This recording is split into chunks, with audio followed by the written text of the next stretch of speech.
নমস্কাৰ প্ৰিয় বন্ধুসকল, আজি আমি গোলাঘাটৰ বুৰঞ্জী প্ৰসিদ্ধ এখন ঠাইলৈ যাবলৈ ওলাইছোঁ। আহকচোন আপোনালোকো ঠাইডোখৰ বিষয়ে জানিবলৈ আৰু চাবলৈ। ইতিমধ্যে আমি উপস্থিত হ'লোহি সেই বুৰঞ্জী প্ৰসিদ্ধ কাছমাৰী পথাৰ, য'ত আছে কছাৰী বীৰসকলৰ স্মৃতিত উৎসৰ্গা কৰি নিৰ্মাণ কৰা শৈলস্তম্ভবোৰ। এয়া মোৰ ভাইটি ৰাহুল, আজি তাকো লৈ আহিছোঁ লগতে। আমি সোমাই আহোঁতে প্ৰত্যক্ষ কৰিলোঁ এখন শিলালিপি। শিলালিপিখন পঢ়ি কিছু তথ্য আহৰণ কৰি ল'লোঁ।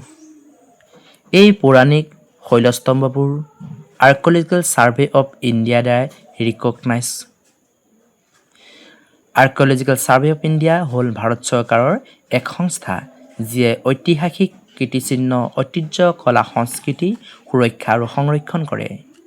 এই সংস্থা স্থাপন কৰা হৈছিল 1861 ত।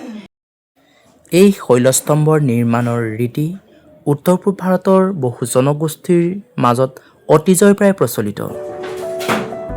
কাছমাৰী পথাৰৰ শৈলস্তম্ভৰ নিৰ্মাণ শৈলী ডিমাপুৰত থকা শৈলস্তম্ভৰ সৈতে মিল দেখা যায়। মধ্যযুগত কছাৰী শাসকে ডিমাপুৰত ৰাজধানী স্থাপন কৰি দৈয়ান ধনশিৰি উপত্যকাৰ বিভিন্ন প্ৰান্তত ৰাজত্ব কৰাৰ সমল পোৱা যায়। 1536 খ্ৰীষ্টাব্দৰ কথা। আহোমসকলৰ দ্বাৰাই ডিমাপুৰত আক্ৰমণ হৈছিল। সেই আক্ৰমণত কছাৰী শাসক দেতশাংগৰ মৃত্যু হৈছিল। তেখেতৰ মৃত্যুত কছাৰীসকলে ডিমাপুৰ এৰি মাইবঙত নতুন ৰাজধানী প্ৰতিষ্ঠা কৰিছিল। সৰ্বমুঠ ৩৫টা সুন্দৰ নক্সা-কটা স্তম্ভ কাছমাৰী পথাৰত দেখিবলৈ পোৱা গৈছে। এই স্তম্ভকেইটা দুটা ভাগত ভগাব পাৰি। ইয়াৰে প্ৰথম ভাগটো হ'ল চেছমেন পিলাৰ বা গোলাকাৰ শৈলস্তম্ভ, আৰু দ্বিতীয়টো ভাগ হ'ল স্বাৰ্ড ব্লেড পিলাৰ বা তৰোৱালৰ নক্সা-কটা শৈলস্তম্ভ।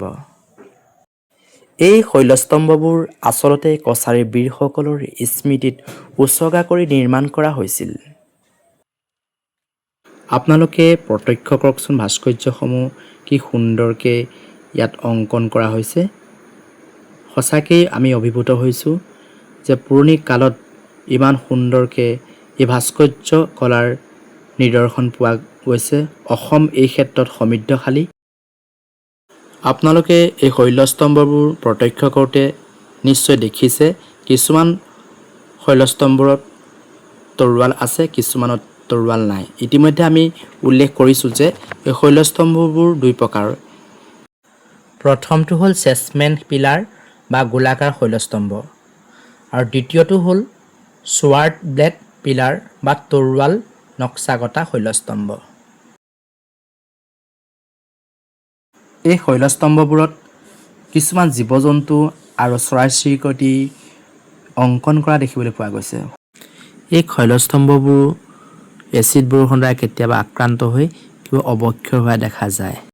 এই শিলাস্তম্ভবোৰ সংৰক্ষণ আৰু সুৰক্ষাত যথেষ্ট গুৰুত্ব আছে, যিহেতু এই কীৰ্তিচিহ্নসমূহে বুৰঞ্জী সদায় বহন কৰি থাকে।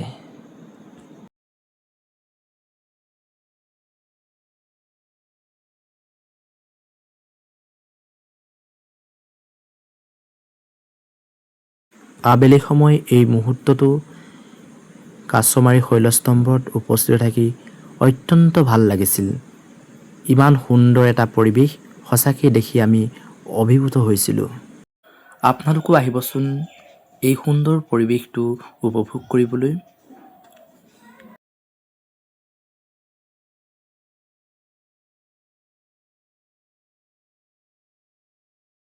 এই দুই শাৰী শৈলস্তম্ভৰ উপৰিও সোমাই আহোঁতে আমি প্ৰত্যক্ষ কৰিছিলোঁ এই ঘূৰণীয়া আকৃতিৰ শৈলস্তম্ভটো।